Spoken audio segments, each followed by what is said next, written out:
Emerging from the forest comes a white-bearded, wrinkled and scarred old man. His hair is as tangled as a bird's nest, and flies buzz constantly around him. His clothes are yellow and torn. Captain Rogers! He growls at you. How dare you come back here after marrying me on this horrible, well-invested island? Captain Rogers? You never even heard the name before.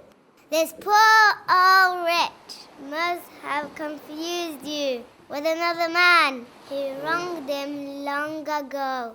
His mind must have cracked from the loneliness. How long had he been isolated on this island for? I'm not Captain Rogers, you protest. You liar! He shouts back. You can't trick me. You pay for leaving me here. He grabs a nearby branch and rushes towards you. You turn to leave, but you trip over some roots and your face hits the sand.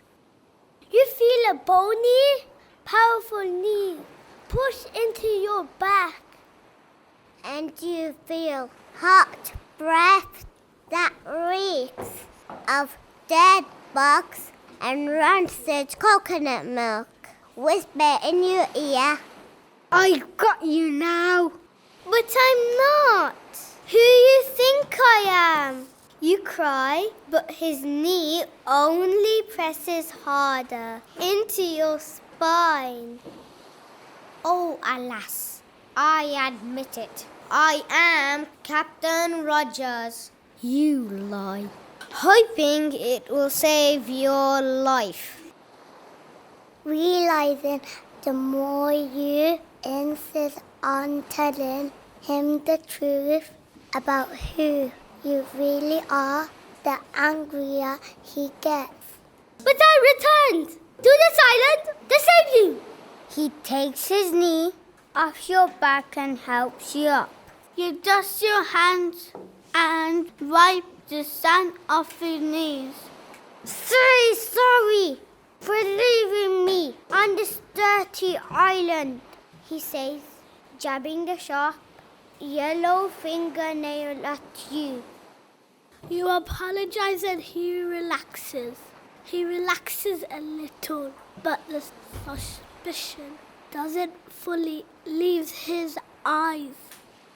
Why should I believe you? He says, folding his arms. You tricked me all those years ago and left me in the wild, all by myself. Why should I trust you now? Your mouth opens, but you have no defense. Indeed. How could anyone be so cruel as to abandon a fellow shipmate? How are you going to make him think that you're on his side? Suddenly it hits you, the dry biscuits you took from the pirate ship. Look, here you go, you exclaim, pulling out a fistful from your pocket and passing it to him. Would an enemy give you these? His eyes light up as he hungrily grabs them from you and stuffs as many as he can into his greedy mouth, munching and crunching them up like a lion feasting on a fresh kill.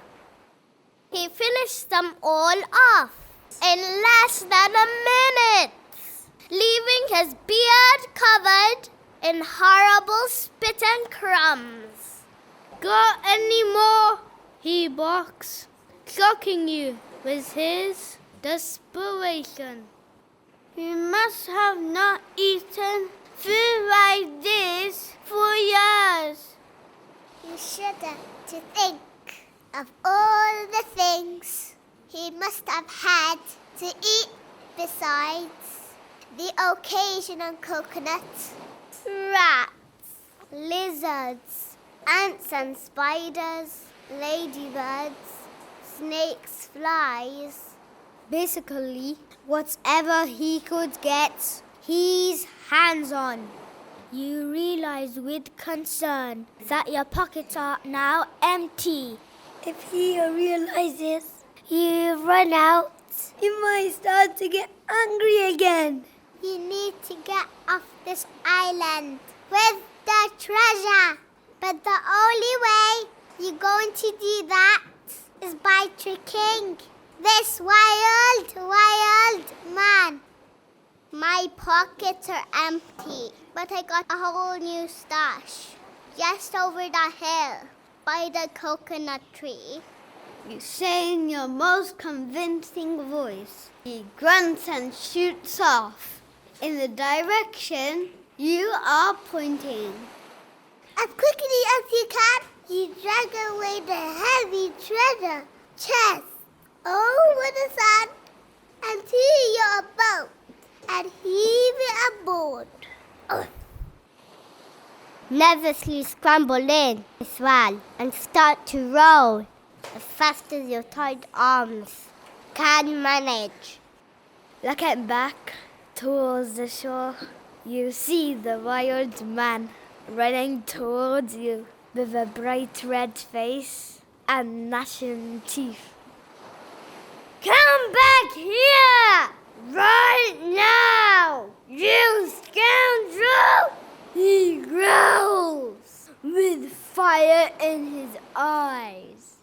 You keep rowing as the angry figure gets smaller and smaller on the horizon until you can no longer see his shaking fist.